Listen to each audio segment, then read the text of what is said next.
नमस्कार साथियों। आज हम सेकंड ग्रेड 2018 में जो संस्कृत शिक्षा विभाग में पेपर हुआ था हिंदी का, उसे सोल्व करेंगे। और इसमें से आपको जो क्वेश्चन नहीं आते हैं मेरे हिसाब से उनको साइड में लिख लेना चाहिए और उन्हें बार बार देखने चाहिए। और पेपर आप देखोगे उसके 3 ऑप्शन हैं, उससे आपको पता चलेगा कि आने वाले भर्ती परीक्षा में कैसे क्वेश्चन पूछे जाएंगे, क्योंकि पुराने पेपर से ही आगे की तैयारी शुरू होती है। ठीक है, तो शुरू करते हैं। संस्कृत शिक्षा का 2018 का पेपर है। ठीक है, क्वेश्चन नंबर 1 क्या कह रहा है कि किस शब्द में वी उपसर्ग नहीं है। वी उपसर्ग नहीं है। विधन आकरण व्याकरण है, विधन भा विवाह है, विधन उत्पत्ति व्युत्पत्ति है, लेकिन विदुर विदुर में वी उपसर्ग नहीं है। ठीक है, अगला क्वेश्चन देखो, किस शब्द में कोई उपसर्ग नहीं है, बताओ। बेचारा बे उपसर्ग है, बेशुमार बे उपसर्ग है, विहित वी उपसर्ग है, विदित इसमें कोई उपसर्ग नहीं है। मैंने आपको बताया ना पहले, हम लोग में कोई उपसर्ग नहीं है, शायद पिछले वीडियो में बताया था ना। अनार शब्द में कोई उपसर्ग नहीं है, विदित में कोई उपसर्ग नहीं है। ये 3 शब्द सबसे ज़्यादा पूछे हैं सेकंड ग्रेड में, वो भी आरपीसी में, और ऐसे में भी ये क्वेश्चन बार बार पूछा गया है। इसलिए ये 3 शब्द आप ध्यान रखें, और मैं दावे के साथ कह सकता हूँ आने वाले किसी न किसी पेपर में इन शब्दों से क्वेश्चन मिलेगा।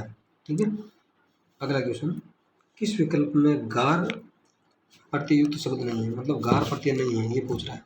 ऑप्शन ए कह रहा है कारागार, इसमें है, इसमें नहीं है। इसमें आगार प्रत्यय है। ठीक है, मददगार, गुनाहगार, यादगार, लेकिन इसमें क्या है, आगार। ठीक है, इसमें आगार प्रत्यय है।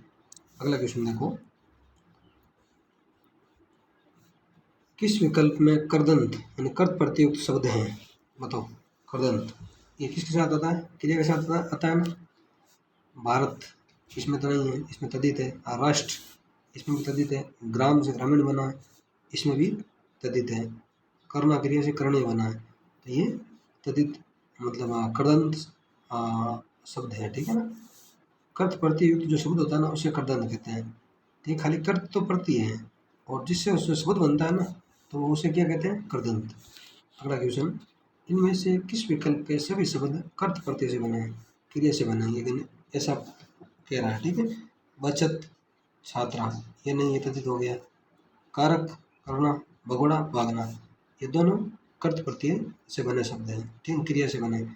तेली, मिठास, घबराहट, कौन थे, ये नहीं। ठीक है, अगला क्वेश्चन, निम्नलिखित में से किस विकल्प में परस्पर विलोम शब्द नहीं है। विलोम शब्द नहीं है, ऐसा पूछ रहा है। ठीक है, इष्ट अभिष्ट यही नहीं है। इष्ट का तो क्या होता है, अनिष्ट। इष्ट का विलोम क्या है, अनिष्ट। इष्ट का अनिष्ट। फिर अभिष्ट का क्या है, फिर अभिष्ट का है अनभिष्ट, अनभिष्ट। ठीक है, ये इसका है। उर्वर अनुर्वर, आज़ादी गुलामी, इप्सित अनिप्सित, ये सारे सही है। अगला क्वेश्चन देखते हैं, किस विकल्प के सभी शब्द परस्पर पर्यायवाची हैं। सभी शब्द परस्पर पर्यायवाची हैं। पावक अनल, ये तो आग का है। अनल आग का होता है, लेकिन ये अनिल लिख दिया। अनिल हवा का है, ये हवा का है, ये आग का है। दसन रदन, दसन रदन ये दांत के पर्यायवाची है, तो ये सही उत्तर है। सभी शब्द परस्पर पर्यायवाची पूछ रहे हैं तो ये सही उत्तर है। ये दांत, दसन रदन किसको कहते हैं, दांत को।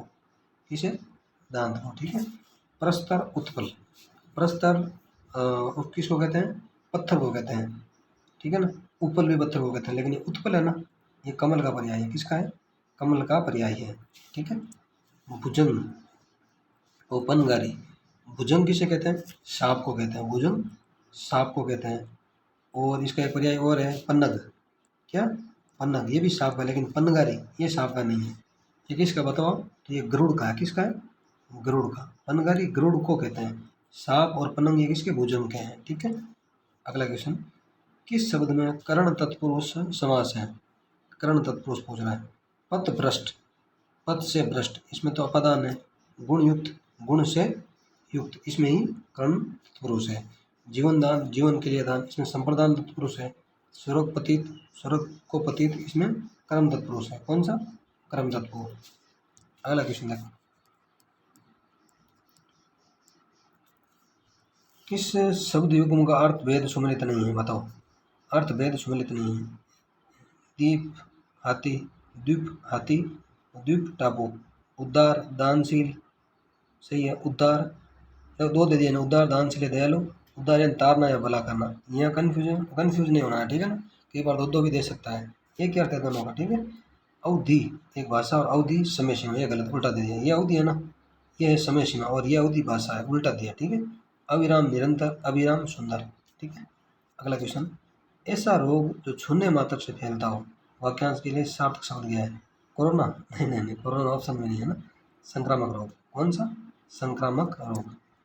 अगला क्वेश्चन, किस विकल्प के सभी शब्द वर्तने की दृष्टि से शुद्ध है। पहली बात तो सभी शब्द और शुद्ध शब्द पूछ रहा है, सभी है ना। और दृष्टा, गरिष्ठ दोनों शुद्ध है, ठीक है। अधीन तो शुद्ध है, लेकिन ये दुरावस्था गलत है, रा नहीं रे होगा, दुर्वस्था। प्रतिनिधि तो सही है, लेकिन ये उच्छिष्ट गलत है, क्योंकि इसमें बीच में चे आएगा ना, उच्छिष्ट, उच्छिष्ट ऐसे लिखा जाता है, उच्छिष्ट होता है, ठीक है ना, उच्छिष्ट, ये ठेन है, यहाँ टे होता है। दंपति तो ठीक है, लेकिन ग्रहणी गलत है, ग्रहिणी होता है, क्या होता है, ग्रहिणी, ऐसे लिखते हैं ना, ग्रहिणी, ये होता है, ठीक है। अगला क्वेश्चन देखो, व्याकरण की दृष्टि से कौन सा वाक्य अशुद्ध है। अशुद्ध वाक्य पूछ रहा है। किसी को गाली देना ठीक नहीं है, सही बात है, ठीक नहीं, क्यों गाली दें किसी को। वे सदैव सही समय पर आता है, ये भी ठीक है। पकड़े जाने पर वे औरत रोने लगी, पकड़ेगी, कुछ चोरी करेगी तो रोने पड़ेगा। वे पिछले महीने बार बार जयपुर जा आया, ये गलत है, ठीक है। अगला क्वेश्चन देखते हैं, इनमें से किस मुहावरे का भावार्थ सही नहीं है। फटे हाल होना, फटे हाल होना, बहुत गरीब होना, सही है। टक का साथ जवाब देना, साफ मना कर देना। घर बसाना, विवाह करना, ये भी सही है। पेट पर लात मारना, भयंकर चोट पहुंचाना, नहीं नहीं नहीं, ये गलत है, ठीक है। सही उत्तर क्या है, ऑप्शन नंबर 4। अगला क्वेश्चन देखो, बहती गंगा में हाथ धोना, इसका भावार्थ पूछ रहा है, तो इसका क्या है भावार्थ, सीधे देख लेते हैं। तो समय से लाभ उठाना चाहिए, ठीक है। अगला क्वेश्चन देखो, अनेकार्थक शब्द द्विज का कौन सा अर्थ असंगत है। द्विज का असंगत अर्थ पूछ रहा है। द्विज दांत को कहते हैं, क्योंकि दो बार आते हैं, हाथ को नहीं कहते हैं, ये इसका गलत है। पक्षी को भी द्विज कहते हैं और चंद्रमा को भी द्विज कहते हैं, लेकिन हाथ को द्विज नहीं कहते हैं। हाथ के अगर आपको अन्य अर्थ देखना है तो एक तो किरण होता है, और क्या होता है, टेक्स होता है, सूंड होता है, और तो क्या है, कौशल होता है, और सील होता है, बाकी और भी कुछ होते हैं, लेकिन ये आप 2-4 याद रख लें, ठीक है। अगला क्वेश्चन देखते हैं अब हम। क्वेश्चन नंबर 16 क्या कह रहा है, तो भारतीय संघ की राजभाषा देवनागरी लिपि में लिखित हुई, इस आशय का उल्लेख भारतीय संविधान के किस अनुच्छेद में किया गया है। अनुच्छेद 343। भारत की राजभाषा हिंदी होगी और देवनागरी लिपि में लिखी जाएगी, ऐसा 343 एक में कहा गया है। तो इन्होंने एक पूछा नहीं, सीधे ही पूछ लिया, तो सही आंसर क्या है, 343। अगला क्वेश्चन, खड़ी बोली हिंदी का विकास किस अपभ्रंश से माना जाता है, बताओ। शोरसेनी अपभ्रंश, मागधी अपभ्रंश, अर्धमागधी अपभ्रंश, पैशाची अपभ्रंश। तो शोरसेनी अपभ्रंश से किसका खड़ी बोली हिंदी का विकास माना जाता है, ठीक है। अगला क्वेश्चन, इनमें से कौन सी भाषा संविधान की 8वीं अनुसूची में सम्मिलित नहीं है, तो कौन सी नहीं है बताओ। तो राजस्थानी नहीं है, प्रयास चल रहा है, जरूर होगी एक दिन, ठीक है। 19, 20, 21 पद्यांश है, इनका सीधे उत्तर देखेंगे हम, क्योंकि सारे पद्यांश हम एक साथ करेंगे, ठीक है। किस व्यक्ति का अर्थ नष्ट हो जाता है, धर्मच्युत व्यक्ति का अर्थ नष्ट हो जाता है। 20 नंबर क्वेश्चन कह रहा है, उपर्युक्त अवतरण में भारतीय संस्कृति का मूल स्रोत किसे माना गया, किसे माना है, धर्म को। उपर्युक्त अवतरण के अनुसार किस पुरुषार्थ या पुरुषार्थों का धर्म के साथ सीधा संबंध माना गया है, बताओ किसका, केवल मोक्ष का, ठीक है। अब अगला क्वेश्चन किताब का है, किताब का सीधा 24 नंबर क्वेश्चन देखते हैं हम। किताब का क्वेश्चन क्या, अब सिलेबस से हट गया है, बात है, बाकी ऐसा कुछ नहीं है।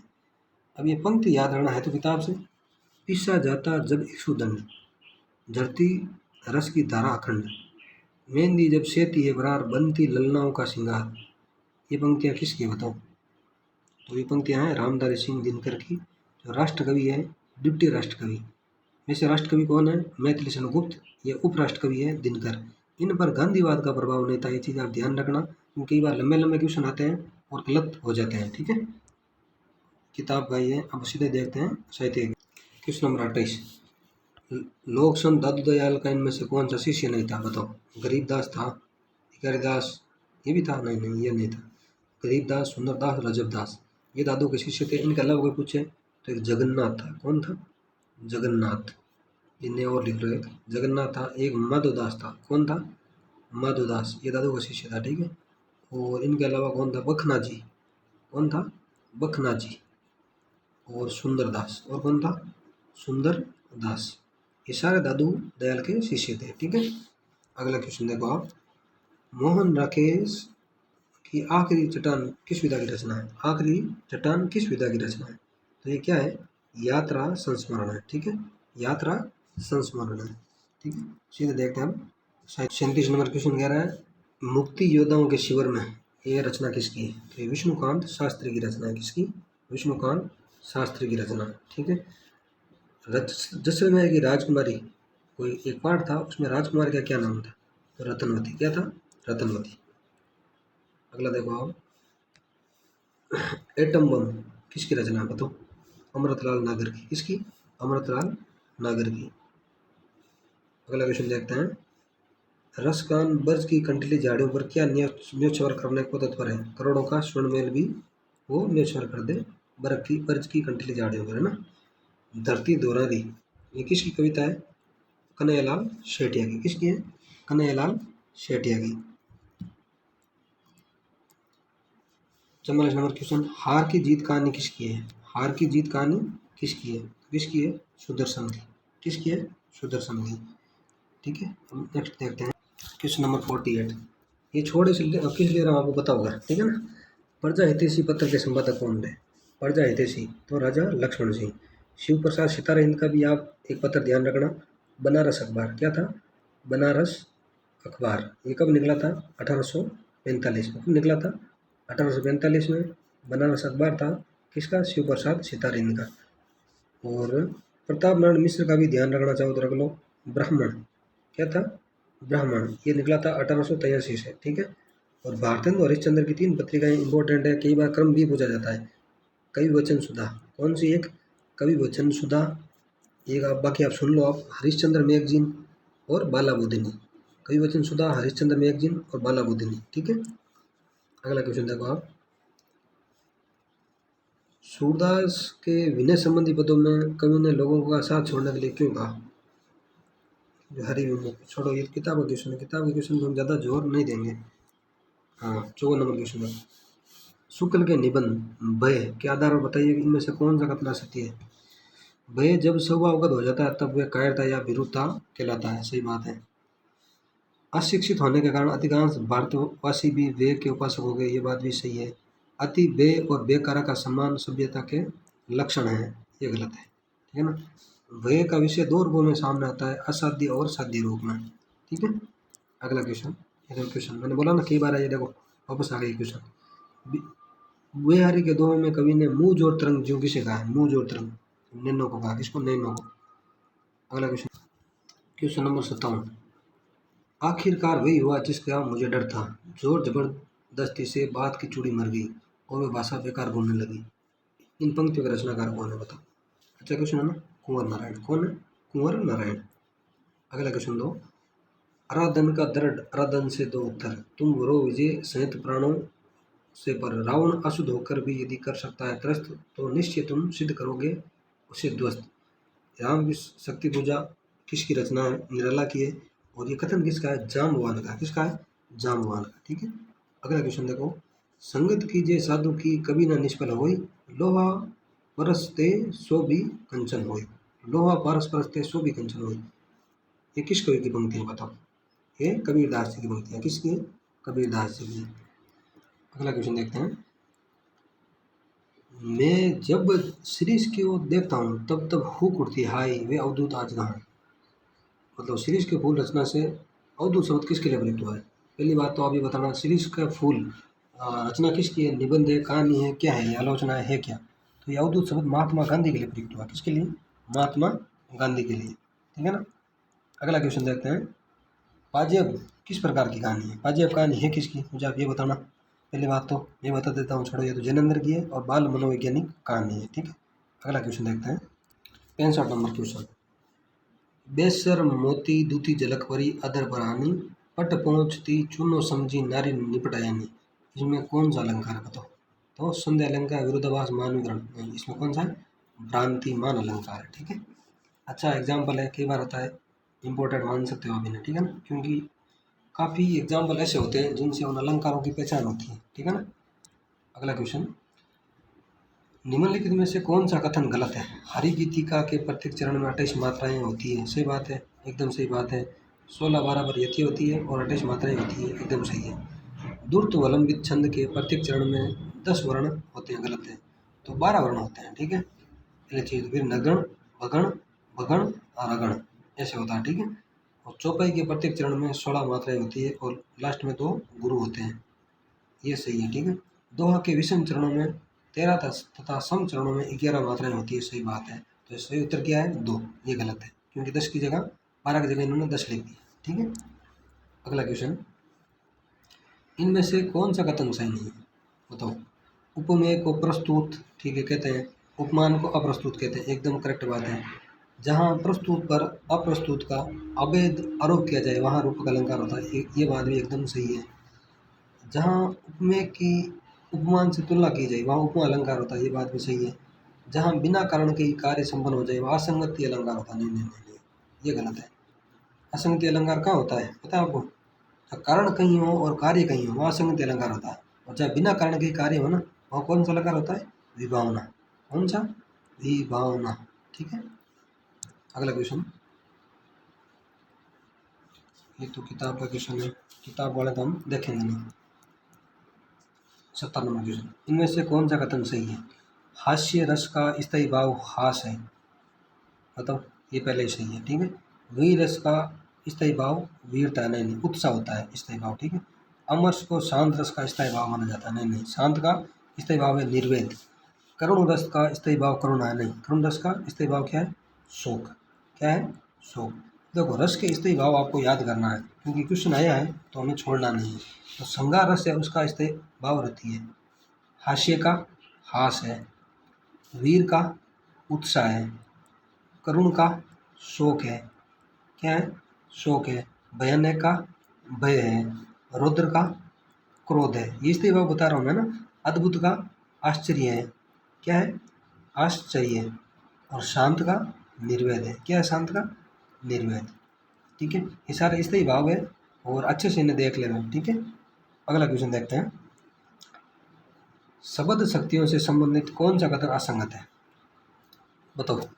ऑप्शन नंबर ए कह रहा है, अभिधा शब्द शक्ति किसी शब्द के मुख्यार्थ या वाच्यार्थ का बोध कराती है, एकदम सही बात है ये तो। साक्षात संकेतित अर्थ का बोध कराने वाली शक्ति व्यंजना कहलाती, नहीं, ये गलत है। साक्षात संकेतित अर्थ का बोध कराने वाली शक्ति कौन सी है? अभिधा शब्द शक्ति है, ठीक है। अगला देखो, लक्षणा शक्ति लक्ष्यार्थ का बोध कराती है, सही बात है। व्यंजना शब्द शक्ति द्वारा निष्पन्न अर्थ व्यंग्यार्थ भी कहलाता है, ये बात भी सही है। तो सही आंसर क्या है? Option number 2। अगला क्वेश्चन देखो,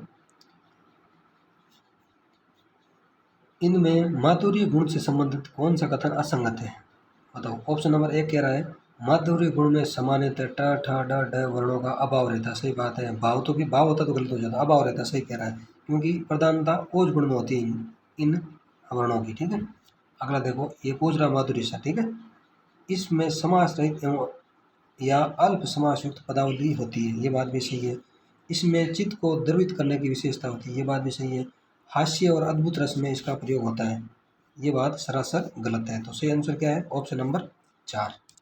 अगला क्वेश्चन देखो, इनमें से कौन सा कथन गलत है? गलत पूछ रहा है। विभाव अनुभाव संचारी भाव रस के प्रमुख घटक हैं, सही बात है। विशिष्ट भावों को विभाव कहते हैं, ये सरासर गलत है। विशिष्ट भावों को अनुभाव कहते हैं, क्या कहते हैं? विशिष्ट भावों को अनुभाव कहते हैं, ठीक है।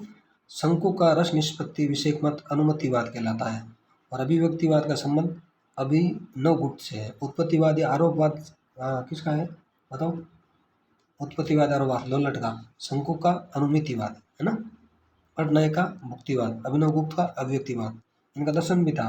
एक का मीमांसा, दूसरा का न्याय, सांख्य, शैव विचारों थे, है ना। अगला क्वेश्चन देखते हैं। काव्य रीति के संदर्भ में निम्नलिखित कथन किसका है? विशिष्ट पद रचना रीति।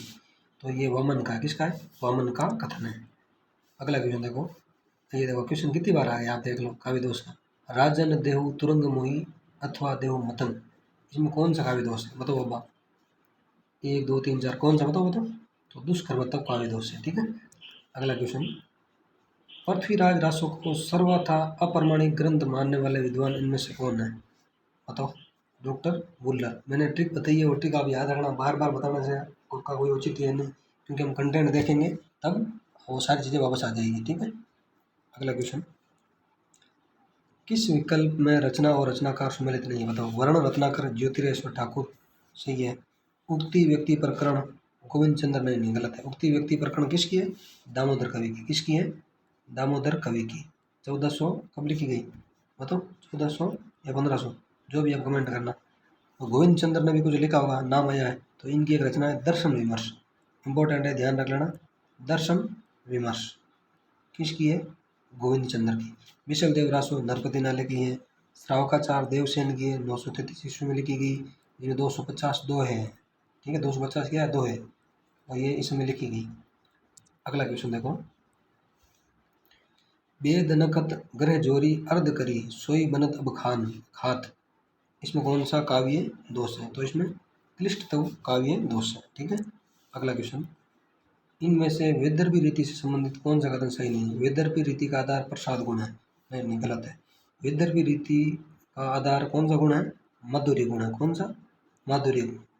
और पांचाल रीति का आधार प्रसाद गुण है, और गौड़ रीति का आधार ओज गुण है, ठीक है ना। अब आगे क्या कह रहा है वेदर्भी के बारे में? इसमें अल्प समास या लघु समास युक्त पद पर होते हैं, सही बात है।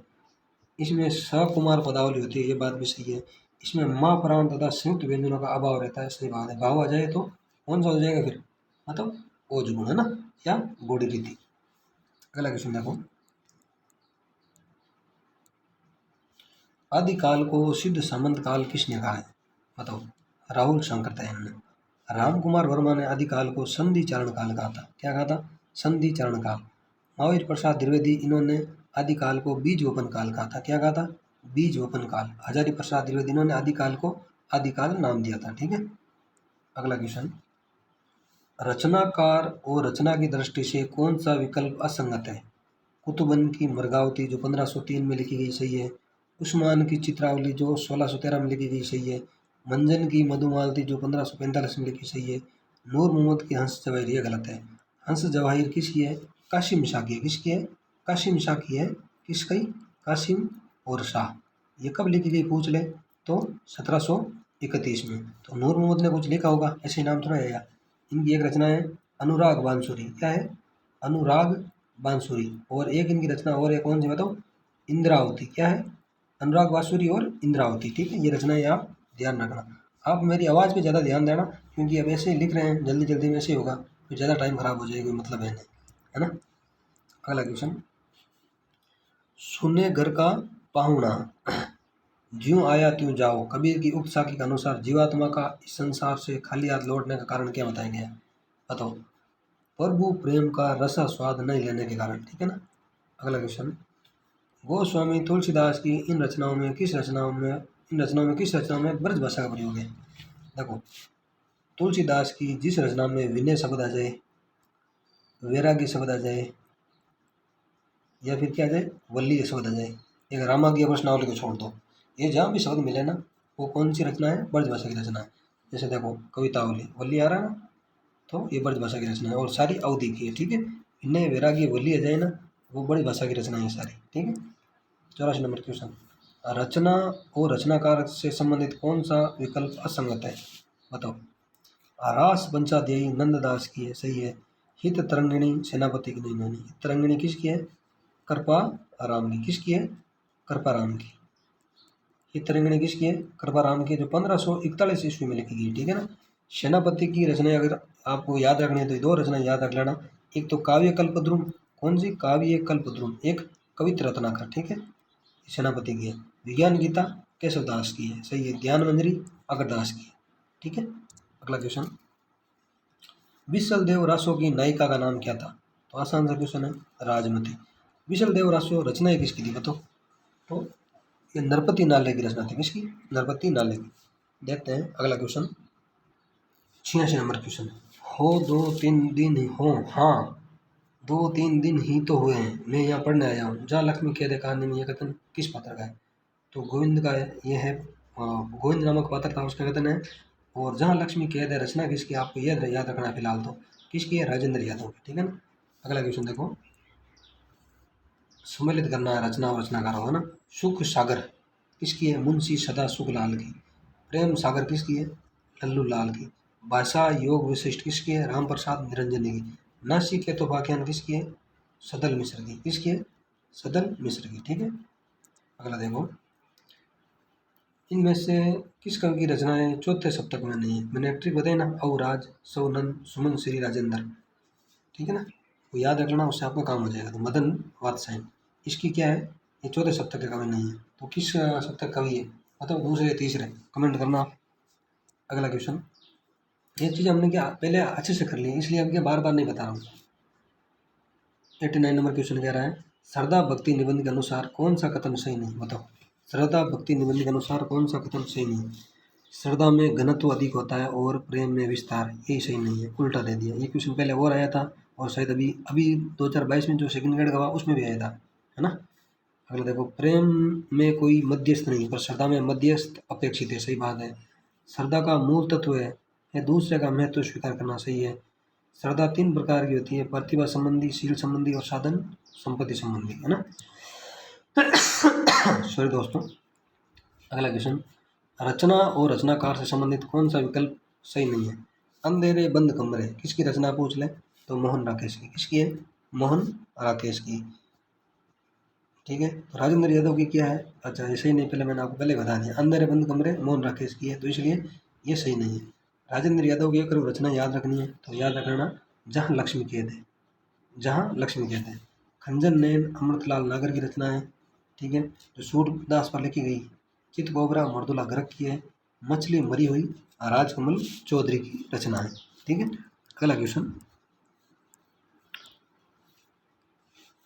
91, लाऊं पे सिर लाज हूँ सदा काहूँ उदास, गण हवे गाऊं तुझ गुण पाऊं वीर प्रकाश। वीर सत्सई की इन पंक्तियों में निम्नलिखित में से किसकी वंदना की गई है? तो गणेश की वंदना की गई। किसकी? गणेश की। ठीक है। अगला क्वेश्चन,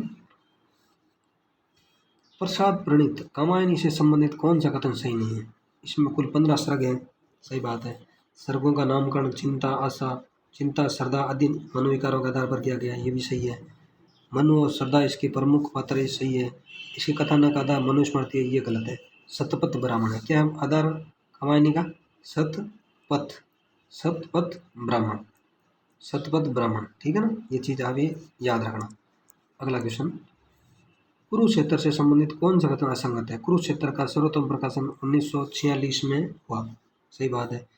ये महाकाव्य गांधीवादी अहिंसा का पूर्ण समर्थन करता है। बताओ कितनी बार मैंने कहा है, अगर आपने सुना है तो ये क्वेश्चन आप कर सकते हो। समर्थन नहीं करता, मैंने क्या कहा था कि दिनकर पर गांधीवाद का प्रभाव नहीं है। ठीक है ना। तो कुरुक्षेत्र रचना किसकी है? दिनकर की है, तो आ गया उत्तर सीधे ही। तो ये इसका सही आंसर है। ठीक है। इसका तो अहिंसा किससे संबंधित है?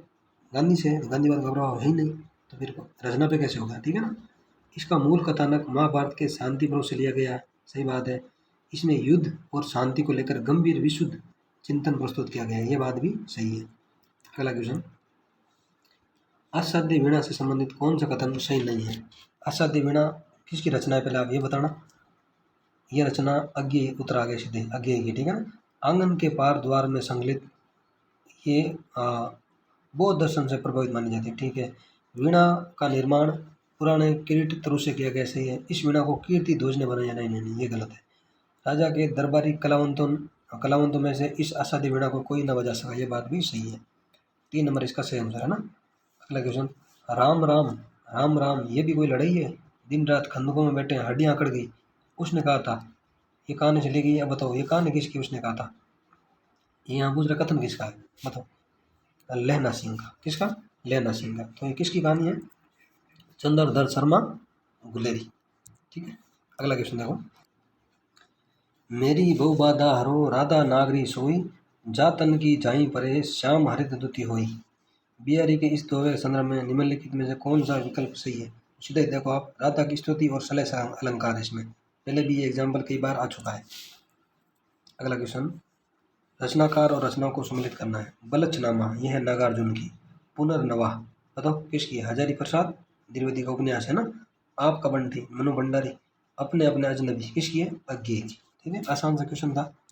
अगला क्वेश्चन, मतीराम का ललित ललाम, ये ललित ललाम। चिंतामणि का बताओ काव्य विवेक। देव का भावविलास। कुलपति का रस रहस्य। देखो रीति काल से आपको खाली वो रचना ही याद कर लेनी है कि कौन सी रचना है किसकी है, और 4-5 कवियों का क्रम देख लेना, और वो एक है ना रीति निरूपक ग्रंथ कौन सा है, लक्षण ग्रंथ कौन सा है, अलंकार ग्रंथ कौन सा है। ये चीज़ें आप रीतिकाल में पढ़ लेते हो ना, तो आपका समझ लो रीतिकाल पूरा हो गया। ठीक है ना। अगला क्वेश्चन, नारी का आकर्षण पुरुष को पुरुष बनाता है तो उसका अपकर्षण उसे गौतम बुद्ध बना देता है। ये कथन लहरों के राजहंस से किसका है बताओ? सुंदरी का कथन। लहरों के राजहंस किसकी रचना है? नाटक है। ठीक है ना, किसका है आप कमेंट करना। अगला क्वेश्चन, सुमेलित करना है ना। तुलसीदास किसकी रचना है? तुलसीदास निराला की। किसकी है? निराला की। स्वर्णदुली किसकी है? पंत की। नीरजा महादेवी वर्मा की। अंशु प्रसाद की। ठीक है। अगला क्वेश्चन, मोहन राकेश की एक और जिंदगी के बारे में कौन सा कथन सही है बताओ? इसमें आज के तनावपूर्ण दाम्पत्य संबंधों का यथार्थवादी चित्रण है। सही बात है एकदम। एक और जिंदगी कहानी किसकी? मोहन राकेश की है, और आज के दाम्पत्य संबंधों का यथार्थवादी चित्रण इस कहानी में किया गया है। ठीक है। अगला क्वेश्चन, रामचंद्र शुक्ल के अनुसार कृष्णगढ़ यानी किशनगढ़ के भक्त कवि नागरीदास का असली नाम क्या था बताओ? बहादुर सिंह, सरदार सिंह, राज सिंह या सावंत सिंह? क्या था? सावंत सिंह। अगला क्वेश्चन, नाथ शंभु भजनिहारा होई केऊ एक दास तुम्हारा। रामचरितमानस के बालकांड से पंक्ति ली गई है, और ये किसकी पंक्ति है बताओ? बताइए बताइए। तो ये राम की पंक्ति है। किसकी है? राम की पंक्ति है। और इन्होंने कहा था किसको? परशुराम को ये पंक्ति कही थी जब धनुष तोड़ दिया था ना लक्ष्मण। हाँ शायद इन्होंने तोड़ा था, तब कहा था। एक आप है ना, श्रीपति एक रीतिकालीन कवि है, उसकी रचना ध्यान रखना। श्रीपति की काव्य सरोज है ना, काव्य सरोज, ये तो श्रीपति की है। ठीक है। और एक रचना सॉरी दोस्त, सेनापति की काव्य कल्पद्रुम। क्या है? काव्य कल्पद्रुम, ये किसकी है? ये सेनापति की। ये रचना ध्यान रखना क्योंकि बार बार पूछी जाती है। ये श्रीपति की है, ये सेनापति की। ठीक है। अगला क्वेश्चन, परिंदे कहानी के अनुसार डॉक्टर मुखर्जी मूलतः कहाँ के रहने वाले थे? तो बर्मा के रहने वाले थे। कहाँ थे? बर्मा के। ठीक है। अगला क्वेश्चन, 105 नंबर क्वेश्चन कह रहा है, माई सांवरे रंग राची पद में मीरा ने काल व्याल से बचने का क्या उपाय बताया? ईश्वर का गुणगान। ठीक है। अगला क्वेश्चन, वे विधि जिसका प्रयोग चारों भाषाई कौशलों के विकास हेतु किया जाता है? तो अनुकरण विधि। ठीक है। अगला क्वेश्चन, समवाय शिक्षण समवाय प्रणाली शिक्षण में होता है, इसमें क्या होता है? गद्य पद्य शिक्षण के साथ साथ व्याकरण का शिक्षण इस समवाय प्रणाली में होता है। ठीक है। अगला क्वेश्चन देखो, हर्बट्य विधि का एक दोष नहीं है, ये शिक्षक को अधिक स्वतंत्रता नहीं देती है। बताओ सही है? ये तो दोष नहीं पूछ रहा है ना, सही है। तो रसानुभूति वाले पाठकों को शिक्षण है तो अधिक उपयुक्त नहीं है, नहीं दे दिया तो इसलिए मामला गड़बड़ कर दिया इन्होंने ना। ये मनोवैज्ञानिक सिद्धांतों पर आधारित है, ये दोष नहीं है, ये इसकी सकारात्मक बात है। इसमें अधिगम की अपेक्षा शिक्षण पर अधिक बल दिया जाता है। ठीक है। ऑप्शन नंबर 3 इसका सही आंसर है। 109 नंबर कह रहा है, अति सुंदर तन श्याम सरी को देख हरि पछताने भ्रमर गीत सागर की पंक्ति में किसके सुंदर तन का वर्णन है? तो उद्धव के सुंदर तन का वर्णन है, क्योंकि जब उद्धव जी गए थे ना गोपियों से मिलने तो कृष्ण जैसे दिख रहे थे, तब ये गोपियों की सही पंक्तियां हैं। ठीक है ना। 110 नंबर, शिक्षण विधियों के संदर्भ में कौन सा कथन सही नहीं है बताओ? ध्वन्यात्मक विधि वर्णमाला सिखाने से संबंधित है। सही है। व्याख्यान विधि में विभिन्न प्रयोगों व दृष्टांतों का उपयोग किया जा सकता है। सही है। शाक्य अभिकर्मित अनुदेशन विधि में छात्र प्रश्न का उत्तर स्वयं बनाता है। ये सही नहीं है ना। भाषा शिक्षण यंत्र विधि में सीतावाद्य अधिक यंत्रों का प्रयोग किया जाता है। तो ऑप्शन नंबर 3 इसका सही उत्तर है ना। पढ़ना सिखाने के लिए साचर्य प्रणाली का निर्माण किसने किया? तो मोंटेसरी ने। ठीक है। इकाई किसी समस्या या योजना से संबंध जोड़ने वाली क्रियाओं की समग्रता या एकता को प्रकट करती है। ये विधि, इकाई विधि का यह कथन किसका है बताओ? किसका कथन है ये? 112 नंबर। तो सॉरी 112 नंबर क्या है, 112 नंबर ही है। तो ये थॉमस रिस्क का कथन है, मॉरिसन का नहीं है, ठीक है। अगला क्वेश्चन, यदि हम चाहते हैं कि विद्यार्थियों का भाषा पर पूरा पूरा अधिकार हो, उन्हें ऐसे लेखकों की रचनाएं पढ़ने को दी जाए जिनका भाषा पर अच्छा अधिकार हो। ये किस शिक्षण विधि के संदर्भ में कहा गया है? तो भाषा संसर्ग विधि, ठीक है। अगला क्वेश्चन, द्विभाषा पद्धति का क्षेत्र नहीं है, तो कौन सा क्षेत्र नहीं है? सम्मेलन है, गोष्ठियाँ हैं, अनुवाद शिक्षण है, लेकिन प्राथमिक कक्षाएं नहीं है। प्राथमिक कक्षाओं में तो मातृभाषा सीखी जाती है। विदेशी भाषा शिक्षण में भी द्विभाषा पद्धति का प्रयोग किया जाता है। अगला क्वेश्चन देखते हैं, 115 नंबर, बोलना मनुष्य को पूर्णता तक पहुंचाता है, लेकिन लिखना आदमी को परम शुद्ध बनाता है। तो ये कथन किसका है? बेकन का। किसका? बेकन का। अगला क्वेश्चन, अशुद्ध उच्चारण का कारण क्या है? वागेंद्रिय विकार, सामाजिक प्रभाव, परितल लागू। तो अक्षर ज्ञान अशुद्ध उच्चारण का कारण है, ठीक है। कथित सर्व सामग्री है, एक क्वेश्चन हो गया डिलीट, ठीक है। अगला क्वेश्चन, सूक्ष्म अध्यापन नियंत्रित अभ्यास का सूत्र है जिसमें एक विशिष्ट अध्यापन व्यवहार को नियंत्रित दशाओं में सीखना संभव है। यह किसका कथन है? एलन एवं यू का कथन है। ये शिक्षण विधि आप ध्यान रखना, रीट आदि में बहुत उपयोगी है, ठीक है। सूक्ष्म शिक्षण चक्र की अवधि कितनी है? तो 36 मिनट। कितनी है? 36 मिनट। इकाई योजना का पद नहीं है, बताओ। प्रस्तावना प्रश्न लिखना, ये नहीं है, ठीक है। संपूर्ण इकाई को उप विभागों में बांटना है, उप विभागों के उद्देश्य निर्धारित करना, ये भी है। शिक्षक शिक्षार्थी क्रिया निश्चित करना, ये भी है, लेकिन प्रस्तावना प्रश्न लिखना ये नहीं है, ठीक है। अगला क्वेश्चन, शुद्ध लेखन विधि का उद्देश्य नहीं है, बताओ। लेखन गति का विकास ये है, वचन गति का विकास ये नहीं है ना। एकाग्रचित्ता का विकास है, शुद्ध स्पष्ट लेखन का विकास है, ठीक है। अगला क्वेश्चन देखो आप, फलालेन बोर्ड का प्रयोग होता है चित्र प्रदर्शन हेतु। फलालेन बोर्ड का प्रयोग होता है चित्र प्रदर्शन हेतु, ठीक है। अनुकरण वाचन के भेद कितने हैं? 2 भेद है, ठीक है। अगला क्वेश्चन देखो आप, सतत एवं व्यापक मूल्यांकन पर प्रभावी बल दिया गया है, किसने दिया? राष्ट्रीय शिक्षा नीति 1986 जो राजीव गांधी के समय आई थी ना, उस पर सतत एवं व्यापक यानी सीसी पर बल दिया गया था, ठीक है। अगला क्वेश्चन, सतत एवं व्यापक मूल्यांकन का उद्देश्य नहीं है। मूल्यांकन को नियमित एवं समग्र बनाना ये तो है। मूल्यांकन में रटने की बजाय समझने पर बल देना, ये भी है। मूल्यांकन में शिक्षक की भूमिका कम करना, नहीं, ये नहीं है। शिक्षक की भूमिका कम थोड़ी होगी। मूल्यांकन में निदान व उपचार को प्रोत्साहित करना, ये भी है, लेकिन ऑप्शन नंबर 3 इसका सही आंसर है। अगला क्वेश्चन, चित्र विस्तारक यंत्र किस प्रकार की सहायक सामग्री है, बताओ। तो यांत्रिक दृश्य सामग्री है। कैसी है? यांत्रिक दृश्य सामग्री है, ठीक है। याद रखना, अच्छा क्वेश्चन है। अगला क्वेश्चन देखते हैं, व्याकरण के क्वेश्चन आ गए ना। इनमें से किस विकल्प के सभी वर्ण मूर्धन्य हैं? ऋतु रसाणा मूर्धा, तो र ड स ट, ठीक है। किस विकल्प में सभी शब्द स्पर्श व्यंजन नहीं है? के समय तक सभी शब्द नहीं है, तो ग ज ये वे। ये आसान से क्वेश्चन है, इसमें कुछ समझाने वाली बात ही नहीं है ना। अगला, इनमें से हिंदी वर्णमाला से संबंधित कौन सा कथन गलत है, बताओ। के वर्ग हे तथा ए अकंठ्य वर्ण माने गए हैं, सही बात है। समस्त स्वर अघोष वर्ण गलत है। सभी स्वर घोष होते हैं, सभी स्वर घोष होते हैं और क्या होते हैं? अल्प प्राण होते हैं। ये पंक्ति आप ध्यान रखना, आपके बहुत काम आएगी। सभी स्वर घोष और अल्प प्राण होते हैं, ठीक है। सही आंसर 2। चे वर्ग को स्पर्श संघर्षी भी कहते हैं, सही है। ड डे को उत्सित व्यंजन कहते हैं, ये भी सही है, ठीक है। अगला क्वेश्चन, किस विकल्प के सभी शब्द तत्सम है? सभी शब्द तत्सम पूछ रहा है। सरल, विरल और नख, ये सभी शब्द तत्सम है, ठीक है। अगला, किस विकल्प के सभी शब्द तद्भव है? तो खीर, बहु, प्रगट, ये क्या है? तद्भव, ये तत्सम है, ठीक है। सभी शब्द पूछ रहा है। अगला क्वेश्चन देखो आप, इनमें से स्वरों से संबंधित कौन सा कथन सही नहीं है, बताओ। स्वरों से संबंधित एक ही स्थान से उच्चारित होने वाले स्वर स्वर्ण कहलाते हैं, सही बात है। उ परस्पर स्वर्ण स्वर है, सही है। ओ औ भी स्वर्ण स्वर है, नहीं, ये गलत है। उच्चारण में लगने वाले समय का आधार पर स्वरों के 2 भेद की सही है। उ नहीं, ओ और औ सवर्ण स्वर नहीं है, क्योंकि ए प्लस ऊ से बनता है ओ, समझे। तो ये सवर्ण कैसे हो गए, ठीक है। और ए प्लस ओ से बनता है ओ, तो सवर्ण नहीं है, ठीक है ना। अगला क्वेश्चन, किस विकल्प में एक भी विदेशी शब्द नहीं है, बताओ। एक भी विदेशी नहीं है। अदालत हो गया इधर, गिलास हो गया यहाँ, पाठशाला, व्यायाम, कोयल, ये सारे, इसमें एक भी विदेशी शब्द नहीं है।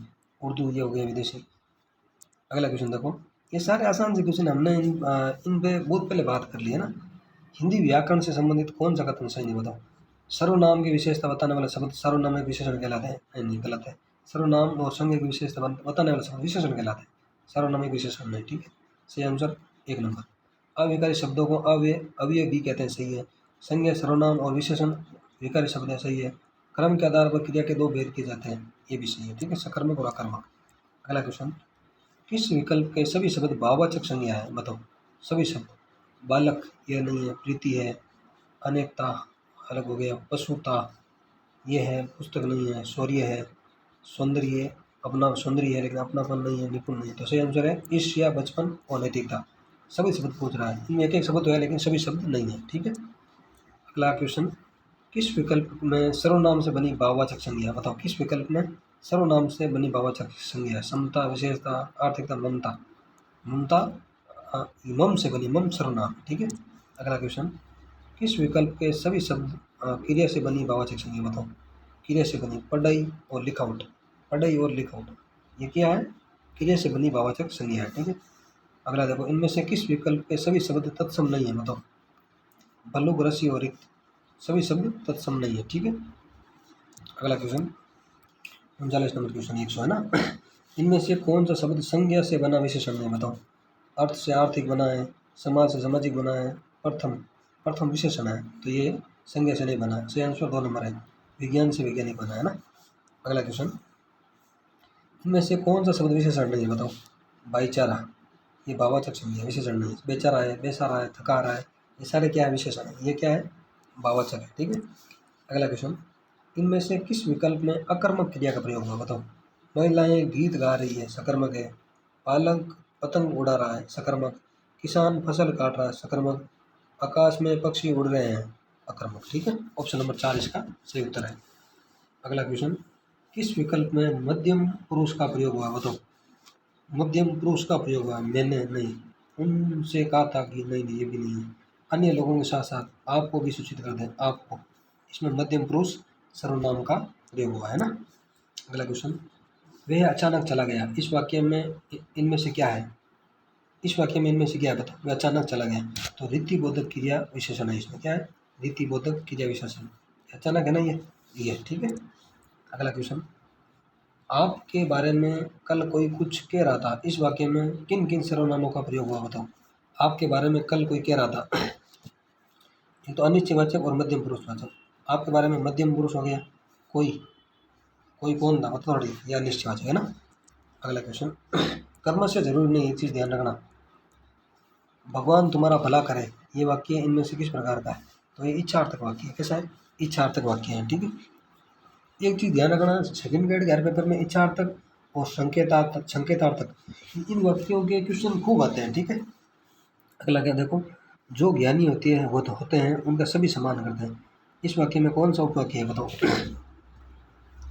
विशेषण उपवाक्य, जो आ गया ना तो विशेषण उपवाक्य, ठीक है। जो, जिसे, जिसका, जिसकी, ये पहचान किसकी है, विशेषण उपवाक्य, ठीक है। और मिश्र वाक्य वहाँ आता है यदि, जहाँ, जैसे, यद्यपि, क्योंकि, जब, तब, ठीक है ना। क्रिया विशेषण, सॉरी, यदि, जहाँ, जैसे, यद्यपि, क्योंकि, जब, तब आता है ना, तो क्रिया विशेषण आश्रित। और संज्ञा उपवाक्य ना वहाँ की आता है, क्या आता है कि, और यहाँ क्या आता है, यदि, जहाँ, जैसे, यद्यपि, क्योंकि, जब तक, जब तक, ठीक है। अगला क्वेश्चन देखो, इनमें से संयुक्त वाक्य कौन सा है, संयुक्त वाक्य पूछ रहा है, बताओ। ऑप्शन नंबर 1 क्या कह रहा है, हम जयपुर गए और वहाँ 4 दिन हो गए, पहले ही हो गया क्योंकि और लगे हैं बीच में। अगला क्वेश्चन, इनमें से क्रिया विशेषण आश्रित उपवाक्य किस विकल्प में है, बताओ। क्रिया विशेषण आश्रित उपवाक्य, मेरा, मेरी वह पुस्तक कहाँ है जिसमें कृष्ण कथा है, ये नहीं है।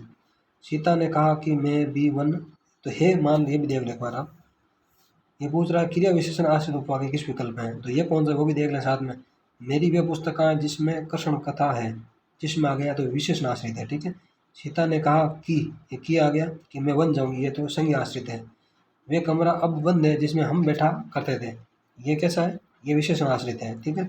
उसने वैसा ही किया जैसा कहा गया, ये क्रिया विशेषण आश्रित है, वैसा, जैसा, ठीक है। अगला क्वेश्चन, इनमें से कौन सा शब्द, कौन सा संधि शब्द सही है, बताओ। कविता इंदर, कविंदर, छोटा छोटा लिख दिया, इसलिए गलत है, अगर बड़ा होता ना सही हो जाता। और रामधन ईश रमेश, बताओ, ये भी गलत है क्योंकि रमाधन ईश होता रमेश। उद्धन शोषित, उच्छ्वसित, ये भी गलत हो गया क्योंकि हलंत नहीं है ना। दिक्तनाक, दिमनाक, ये एकदम शुद्ध है।